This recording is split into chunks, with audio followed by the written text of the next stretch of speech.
So in this episode, I sit down with Jen Taylor. She talks about a topic that's really common, and it's all about relationships, and it's about being in a difficult relationship at a difficult age, and quite a controlling relationship that took her away from friends, from family, and from a sport that she loved, which was netball.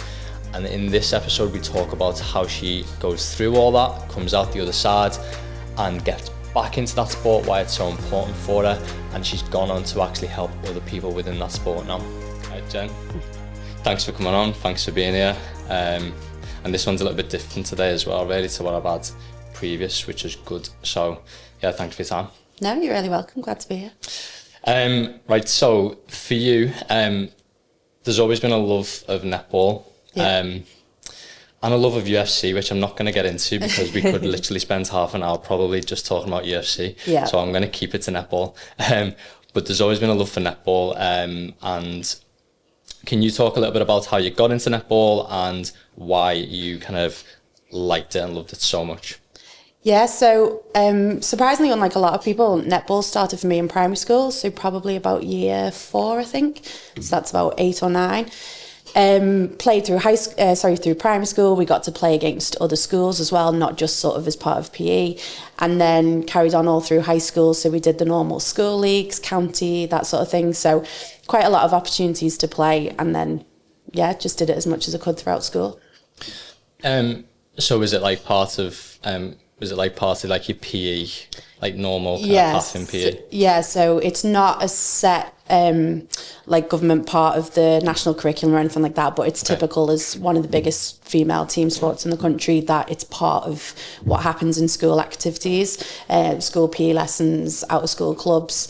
Some schools, if they've got netball biased teachers, you'll do more of it. Some schools actually probably don't do it at all or much, depending on what sport the PE teacher's preference is in. Okay. Did you get into a team? Yeah, so I played in the school team in primary school through high school. And then as I was growing up as a teenager, there wasn't actually much youth netball in terms of outside of school. Okay. So I did like Sefton teams and county teams, which is still a programme and an infrastructure across the country now. But when I was probably about 14, maybe younger, I joined a women's team because there was no junior netball then. So I was playing in women's league against people 2-3 times my age, which was a bit mad, but I just wanted to play, and that was back then the opportunities that I had to do it if I wanted to do it more outside of school.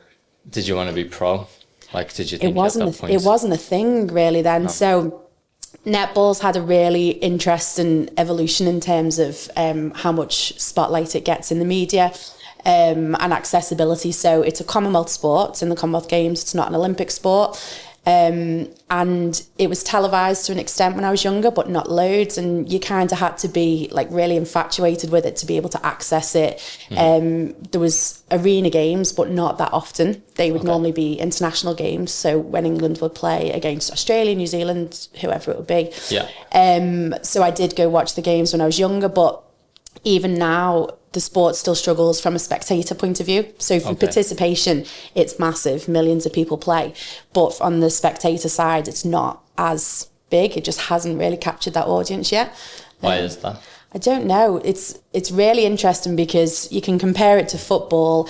A lot of men will watch women's football as well as men's, but women just don't really gravitate to watching sport as much on the television, which is a shame. And it's something that I'm campaigning to try and help because it is exciting. It is so fast paced. A lot of people will have a sort of perception of netball when they played it in school, which is very different to what it is when you join us in a club or, outside of school as an adult. But the Super League franchises, there's 8 Super League franchises in the UK, which play domestically, and then the selection for the England team will be from those franchises.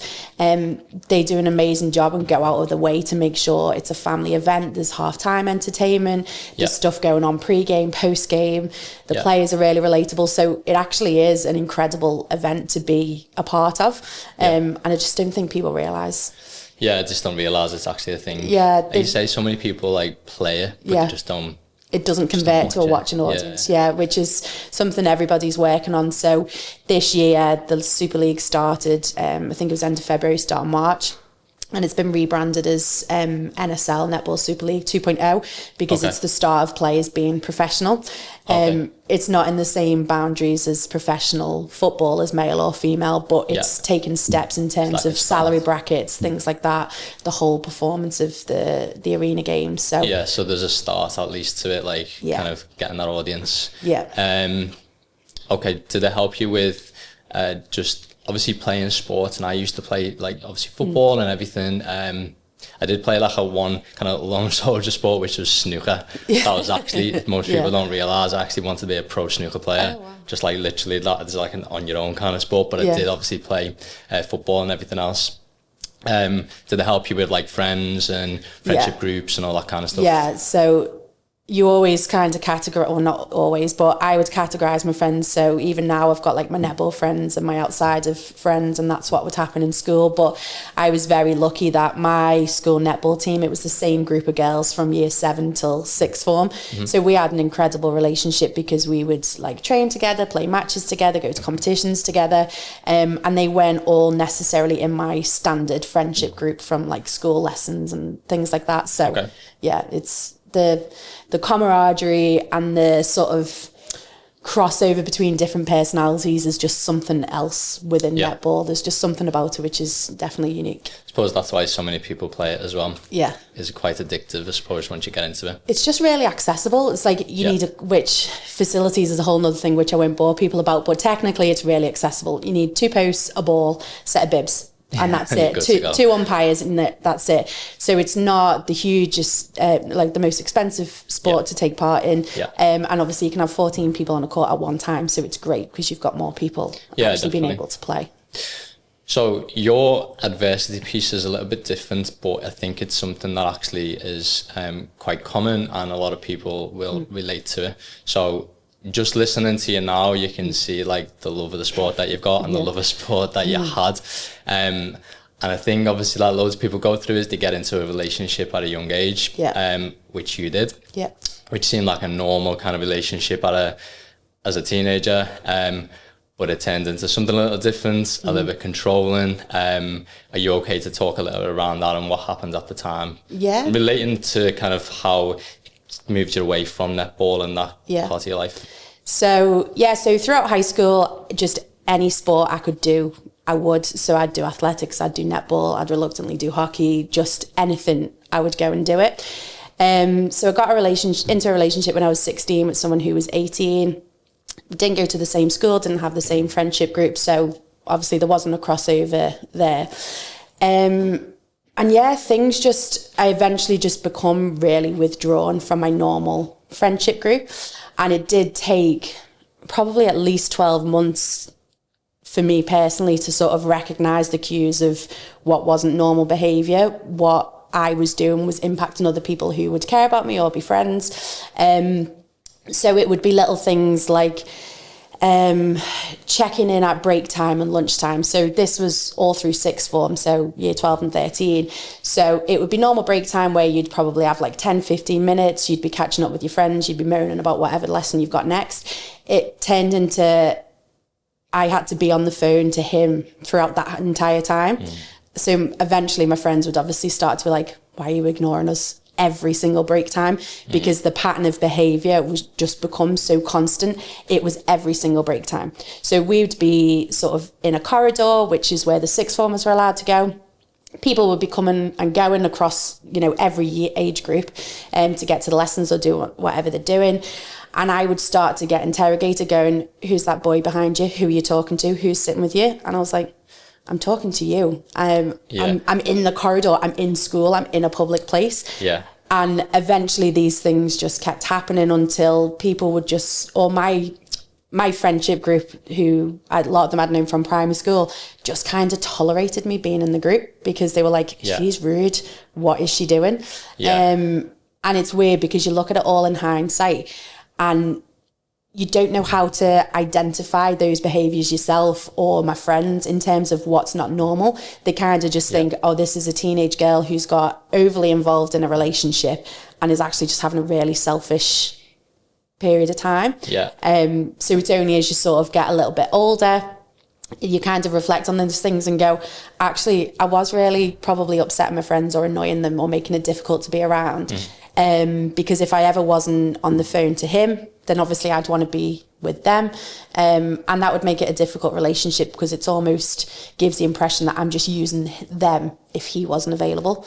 Yeah, I understand. So, well, that was a question. It was like, when did the signs come to you that you felt like you know, things weren't normal and you was being controlled? And what were those signs that you started to recognise yourself? It was the demand and the interrogation of the phone calls, I think. So once it became every single break time, that it was just non-negotiable, and then it would become autonomous as well. So I would do it without thinking because it was not a compulsion as such, but it probably like an obligation that I had to do this. Became like a habit. Yeah. But then I think some of the red flags were obviously I was in a school, I was in a public area and getting interrogated by who's there, and also thinking, well, I haven't actually done anything wrong. So even if I was sitting there with a group of lads as well as my friends or just the lads or whatever, why not? I've not actually done anything wrong, and that's a normal thing to do. So probably working through that when I was like, that's probably not quite healthy. Yeah. There's a few signs. What kept you in it then? Like, so obviously that was kind of a year into it and stuff, and you kind of started to notice then, like, what keeps you in that? It's really difficult. So this relationship was from when I was 16 to 24. So you think as you become an adult, you would get out of that situation a lot quicker, or you'd think as a teenager, you'd just be like, no, I'm not into this. Like, got to call it quits. It's really weird. And I think this is where the control element comes into it, and you're not quite understanding why the control is there. So, again, this is a lot of hindsight and sort of the immaturity of teenagers where you think you know everything, but you actually don't. So show my age now, I'm 37, but when I was 16, anxiety wasn't a conversation topic. Depression, people kind of knew what it was, but I don't think they could identify it if they were depressed. And then other more serious mental health problems, such as like OCD, schizophrenia, things like that, it just wasn't on anybody's radar. And ironically, I studied psychology in university. I wanted to be a cognitive behavioural therapist, and that went out the window and got into recruitment, and that's a whole other story. But what had eventually happened over a couple of years of me actually getting to know him, because in the early days, like, I didn't know loads about him. And there's a lot of things that I think were manufactured, what he told me about his life before I knew him. And as we got to know each other more. So his mum had really severe bipolar and schizophrenia. She used to self-harm a lot. She'd have problems with medication and she'd get sectioned. And this all relates from when she was a child. So I think pretty much her entire adult life, she struggled with this. And again, through university, I'd learned like mental health issues in men, the key block of time that will happen is between, I think it's 18 and 21. Okay. Don't quote me on that because that degree was a long time ago. But that has obviously had an impact on him. And so I lived with him at the time and lived with his family, much to my poor mum's dismay. That obviously had an impact on him. And I think it got to the point where I justified the behaviour, saying his childhood and becoming a young man has not been a typical upbringing that most people would have. So I would justify it in that sense as her being an external person, and him not identifying that could be impacting him. And then he just did a great job at tricking me into thinking it will be my fault. If I went out and cheated or something, it would be my fault. I'd never done that and I would never do that. But he would convince me, if I put myself in a situation in a nightclub, a bar, a restaurant, out with friends, a party, anything, it's my fault to make him worry. If I put myself in those situations, or if something bad happens, that's my fault. So he did a very good job at making me think that as long as I didn't do those things, everything would be okay. He would feel okay. How would you feel, so as you got older then, so like as an example, on a night out and things like that? Like, didn't have them. Didn't go. Did you didn't not? Go. And is that just solely because... Is it because you felt like you couldn't go, or because he said you couldn't go? Couldn't go. Wasn't allowed. So I remember... So I I've had these conversations with people before, but I think for the most part, most people in my life won't actually realise on a granular level what this whole situation was like. So when I have spoke to people before, I've said I wasn't allowed. So when I talk about netball, I wasn't allowed to go. And people who've known me before and know me now think no one tells Jen what she can or can't do, which is a terrible stubborn trait of mine. However, it was true. I was told I wasn't allowed to go, or if I was allowed to do something, there would be restrictions. It wouldn't worth me be going out, because if I went for a family meal, for example, which was probably about the limits of what I could do without him, is there would be so many check-in points, many, all the time. Even though he knew where I was, who I was with, there would still be so many check-in points. Even with family? Yeah. So it just wouldn't be an enjoyable situation, so there would be no point in going, because obviously there was just that influence there. Did he not go to like the family meals and stuff with you? Yeah, he did, and again was like tolerated, but my mum and my family did a good job of tolerating him, because that is the only word you can use for it. But they didn't like, I don't think it was necessarily that they didn't like him, but obviously it's the influence and what he was doing, because they'd taken away their daughter who was involved in everything. So like I missed out a lot of, there's 11 years between me and my sister, missed out on a hell of a lot of time in her childhood because I wasn't there being the sister that I needed to be for her. I was very much in this bubble where it was just me and him, and that was it. Yeah, I get you. When your family then started to like say things and try and, you know, let you know about the situation and stuff like that, could you take that in? Could you agree with them? Or no. It was a teenager, you won't tell me what to do, because that happened. Even as you got older though, like even when you was a bit older as well. Yeah.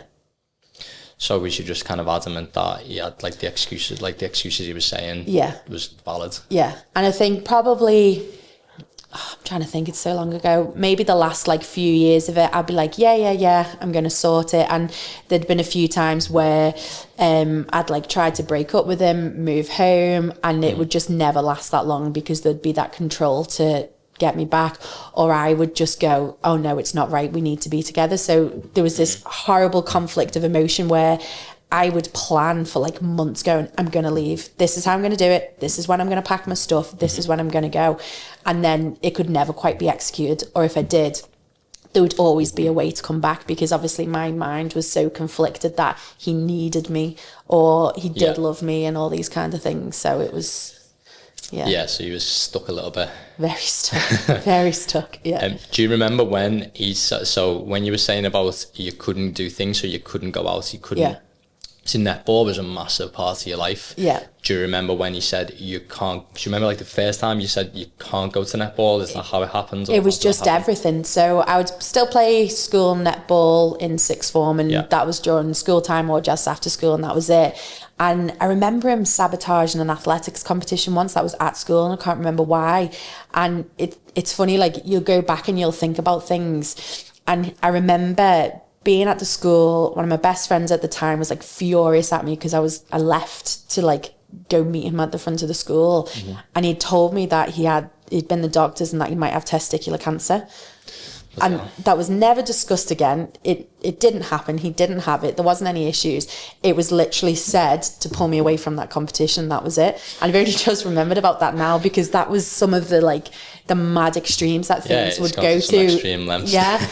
And I remember being on the main road where the school was, just being like, oh my God, are you going to be okay? What can I do? All this kind of stuff. And it was just...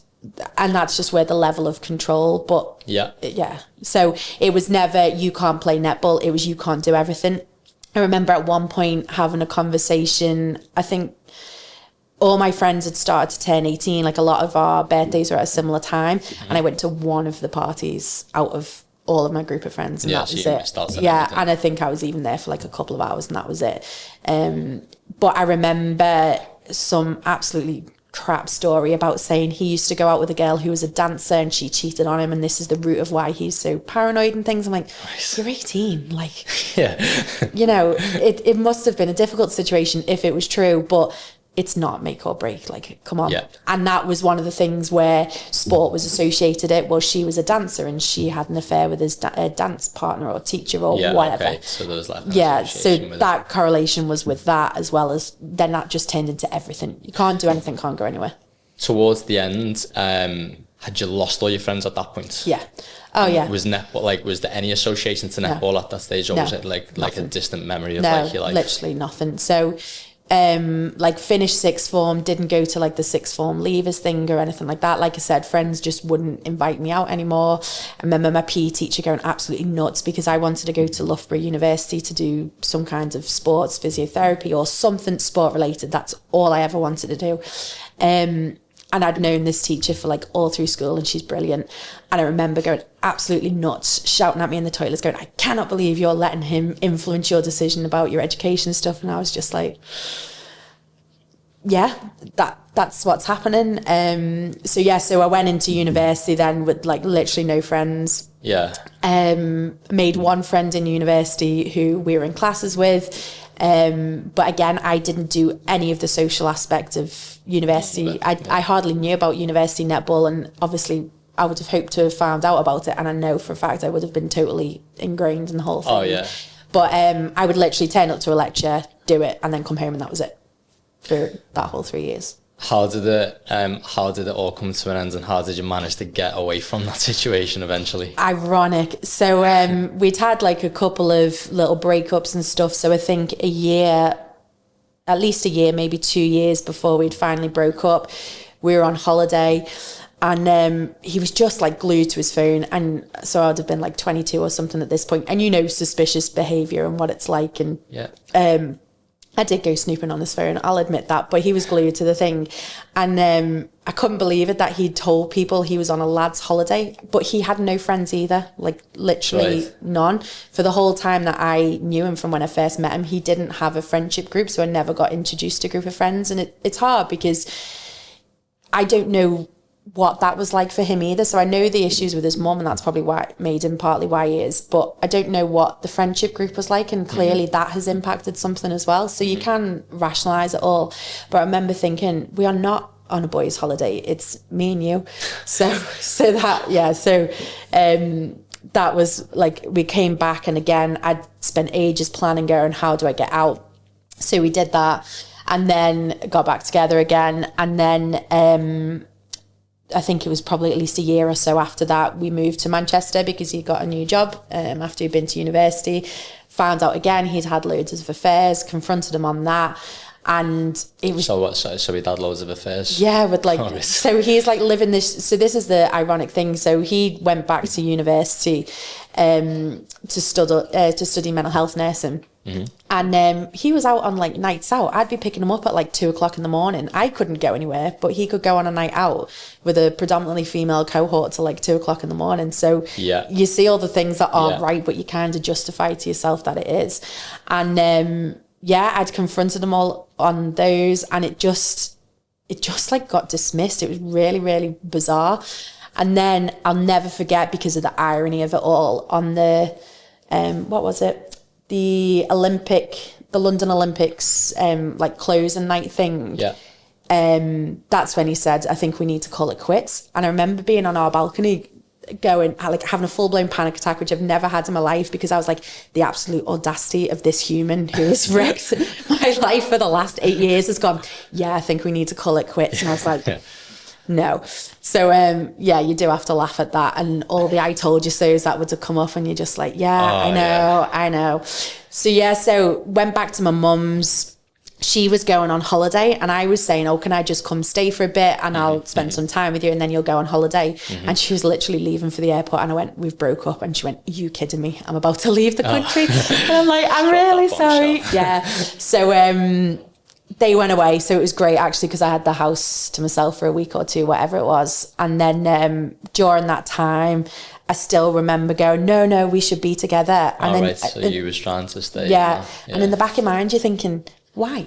You've literally got your out. You've been given your out. What is wrong with you? But you've been in that isolated situation for so long, like nearly a decade, and grown up with it as well, because I've gone from 16 to 24, which is a really critical time.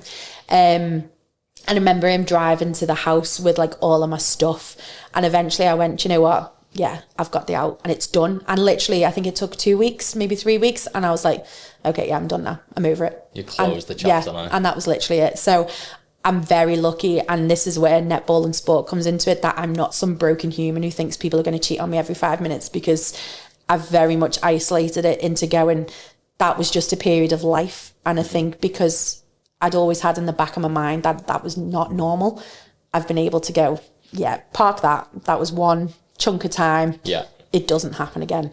And I think that's probably the best way, because otherwise what else would you do? You just dwell on it forever. It could ruin you. And it's like a lot of people are in control in relationships and they completely lose their identity and they don't know what to do next. But I think it's probably the Scorpio in me and the stubbornness that I've gone, well, no, I'm just going to go back to how I was before. And that's kind of how I feel now, that I'm just back to what I was before then. How did it help then? So when did you first get yourself back into netball after all this? How soon did you get back to it, and how did that help you? So I think it was probably within 12 months or so, because I was like, I love sport, love netball. I did go to the gym. I think I went to the gym also for like a year, and that just serves a purpose. But that it wasn't necessarily to passion. Yeah, it wasn't passion. It wasn't necessarily something I wanted to do to like make friends or anything. It was just an activity that I would do outside of work to just reintegrate me into society almost. Yeah. So I'd got in touch with a club that I'd played for a little bit when I was younger. And they were like, yeah, come on down. And everyone was just dead welcoming. There was a couple of people who used to play who I went to school with there, actually, who were a year or two older than me. So that was great, because there was a couple of familiar faces already to integrate me back into it. And did they just kind of like, just kind of pick up where you just left off? Yeah, but there'd been an 8-year gap, so we knew nothing about each other again. And luckily they'd liked me enough before this mad period of time to be like, yeah, she's okay. What about the older friends and stuff like that, that kind of, you know, kind of lost contact with? Did they eventually get back in your life? And yeah, sort of. I think we arranged one night out, and it was good, but it wasn't like a sort of situation where we could just reminisce about the past and stuff. It was a kind of let's go out. And I think by that point everyone had kind of established their lives. So like I still speak to some of them now occasionally, like one's moved to Leeds, the rest are still in Liverpool. But I think I almost respected what a bad friend I'd turned into, so kind of just left them to it. And to be honest, I got that immersed in netball and that group of friends. I just kind of focused on those people that I was seeing all the time. Definitely. What did that immersion look like then? So like, did you throw yourself into it? Did you start playing in the teams again? I know you've gone on to like do more in the sport in terms of getting other people into it. So how did that next part look for you? So the first bit was playing in this club in Liverpool. So we'd like train once a week, play matches once a week, and then through someone in work, she played in the Wirral. So I trained with those girls in the Wirral, played with them. So I was playing netball at least 4 times a week. Then if someone needed help on another night, I'd go help them. So I'd be playing like 5-6 times a week, which was great. So I was doing that all the time. And then one of the girls who's like my absolute best friend now, who, when you think about it, we didn't actually know each other that well back then, like 10 years ago. She just said, do you want to set up a junior club with me? Because we started having a couple of kids coming and this was an adult team. And I was just like, yeah, why not? Knew nothing about running the club. And the two of us somehow just blagged it. And we had fake it till you make it. It's got me to 37. Last year we had like our 10th anniversary. We've got like nearly 250 people in the club, which is kids from age about 6 up to early 50s. And that is the broad spectrum of things. Like and this is the great thing about netball, is you can accommodate people at every different life cycle. There's a thing called walking netball where you literally walk, and that can be for people who have got like serious injuries or older. We haven't got space for that because we haven't got resources and coaches, but walking netball, I know like through people of the club, people have become widowed and needed something to do because they're in that insular sort of relationship, might not have as many friends if you're in your 60s or 70s, and walking netball has created a whole separate friendship group for them, which I just think is unbelievable. So that's really good. So right from that early age, I say I'll have to get my how young are we saying again there? Hang on, 6, 5, 4, 3, 2, year 2. So year 2 is the youngest we accommodate at the moment. How old do you need to be for that? What's that? I've on as 4. Oh, 11, which 10, is quite tall. 9, 8, so 6 or 7. All right. But Aubrey's nearly 3 and there's but people are trying to start it as young as 3 and 4, and this is the thing. It's like, if you've got the resources and the coaches to do it, then why not?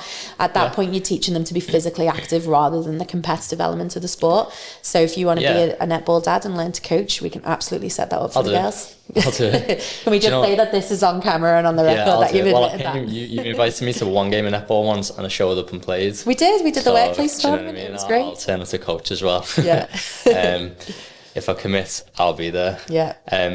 Thinking about that then, in your situation, do you ever find yourself, if you've got people in and around that age, that 16, 17, do you ever find yourself now looking for signs in them? And so 14 to 16 is like the worst dropout in female sport. Like, no matter what you're doing, it's really difficult because people get bogged down with exams and they don't know how to balance their time. And I'm constantly nagging the girls. I'm like, if your parents have got a problem with it, tell them to come and speak to me. But a lot of the parents are actually really, really supportive, where they say you need that outlet because physical activity just is a great stress reliever. It'll help you sleep better at night, much better than cram revising for an exam. It's also a life lesson to actually manage your time, that you can do your schoolwork and stick to your hobby. It shouldn't grind to a halt. And a lot of girls do completely grind to a halt when it comes to exam time.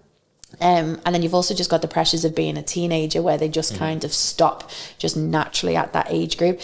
And it's difficult because we see the girls twice a week when we're at training and when we're at matches. So you don't get as much time to necessarily know them personally, but you can identify if someone's off. And we've had that a few times where it's, when I've spoke to parents, it turns out that they've probably they have struggled with their friendship groups in school, because their friendship groups might be different to the netball friends, and luckily we've helped a couple of them really work through that. Their attitudes have changed, their performance has changed, and it's been really nice to see that I've helped identify something and we've worked together to bring them out. That's just through your life experience now you can spot that. What is it that you would say to people then that are in that situation that you found yourself in? Like, what advice would you kind of firstly give them, knowing that obviously that stubborn kind of, it might go over the head, but what would you say? Just listen. And it's funny because I've had friends who are adults who've been in exactly the same situation. A friend of mine who's like, I call her my little sister, and I'll tell you her name later, but you know who she is because we used to work with her. She was in an awful abusive relationship, and this is from when she was early 20s, and I just think I'm so lucky that the worst thing she did was buy a house. They didn't get married, they didn't have children, because that makes things so much more difficult. And it's hard because you don't want to project your experience onto someone else, but you want to say it's okay to break out of it. It's okay for it to be really, really difficult. You've got a lot more people than you probably think who will support you through that entire time.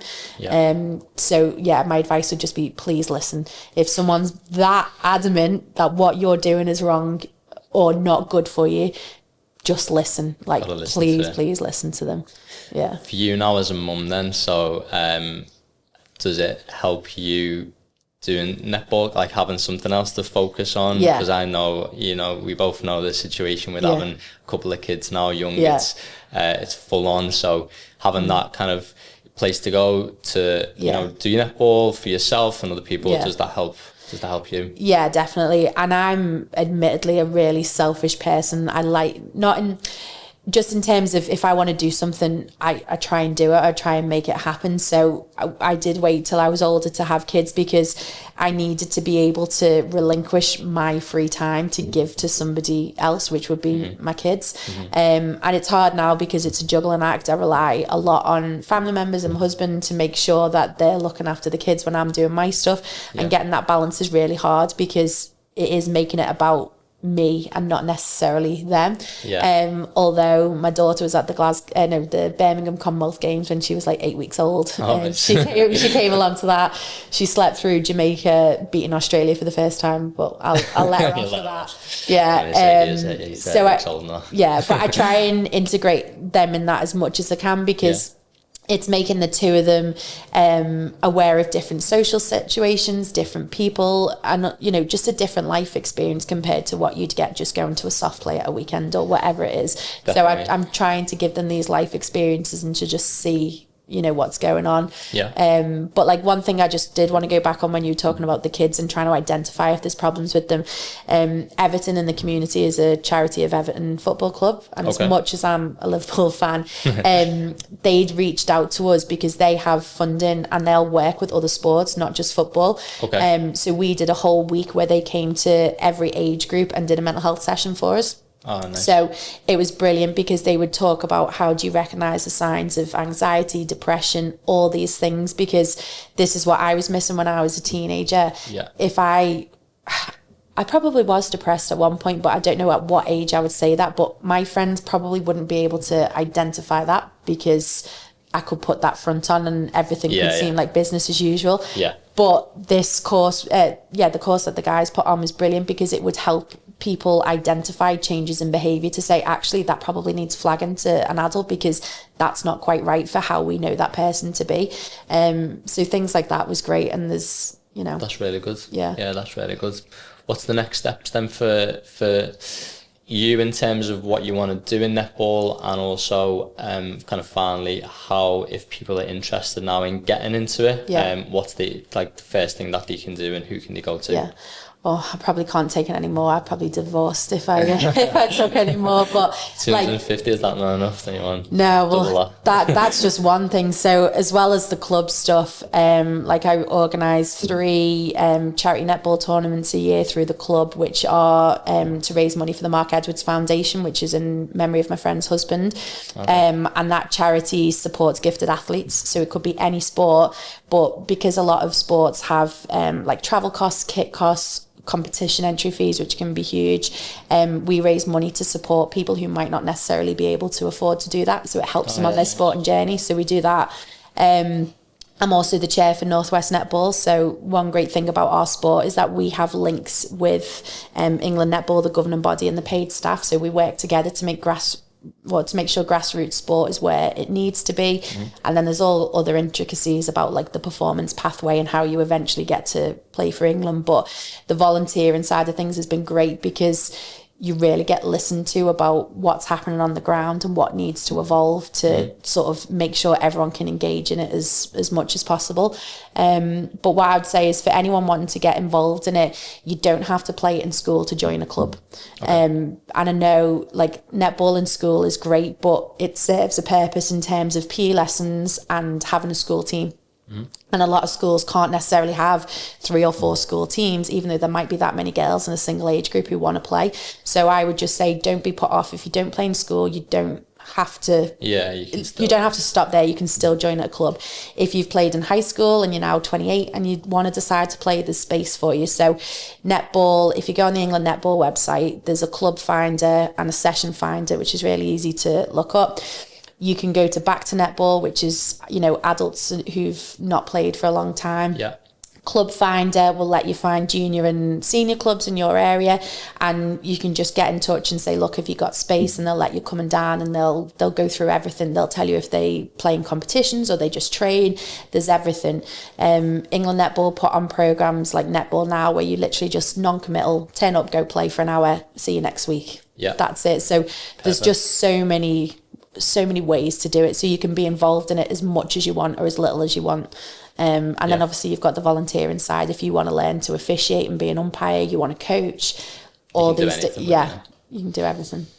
Thanks for sharing. Thanks for going through everything. I think you can see, and this is why I wanted to get you on, like the passion that you've got for the sport. So I knew that you'd want to be, you know, speaking about that sport and sharing that with other people. But your story as well is really good because it is a common thing, and it's an important part of people's life. That stage in life, you know, kind of between that age that you've gone through that, and thankfully, obviously, you've kind of come out.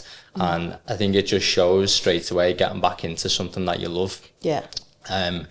It's reignited that back again, and you've obviously carried that on now to obviously help yourself, but help other people and like more generations of people.